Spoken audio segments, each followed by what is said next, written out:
Jangan kau tutupi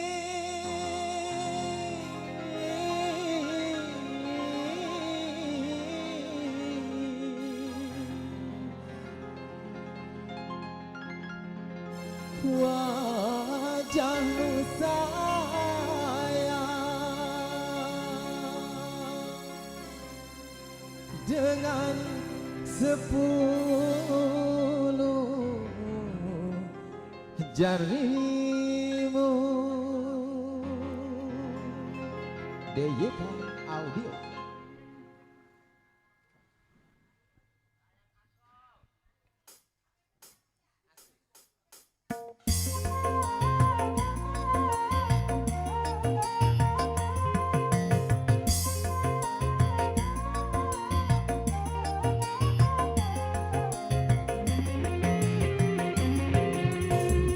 Pertama aku melihat gadis secantik kamu berparas melati di sanggul cerita berparas melati di sanggul cerita.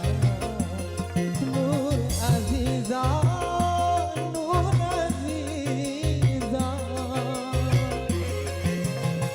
gadis Malaysia memakai kebaya panjang berselendang sutra ungu, hatiku tergoda.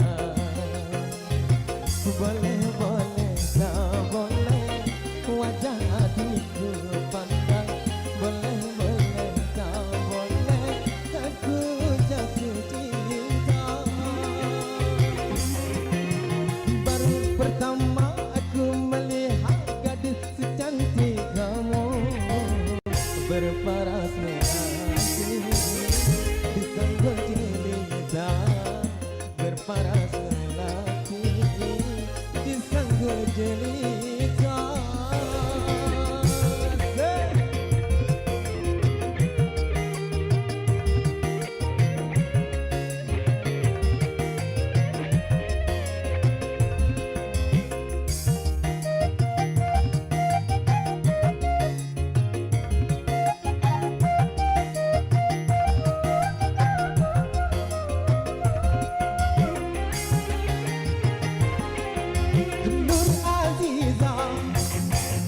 Nur Aziza, jangan malu berikan kepadaku madu-madu asmara.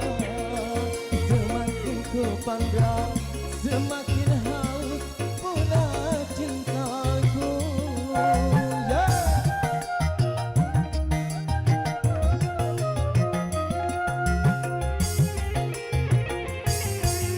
Tutur sapa dan bahasa menyentuh telingaku bagaikan serunai sadu. Jawaban cintamu seakan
berparas lelaki disanggup jelita berparas lelaki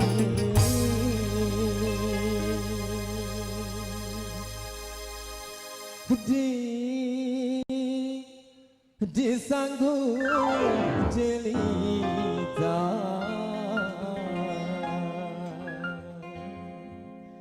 Baik, terima kasih.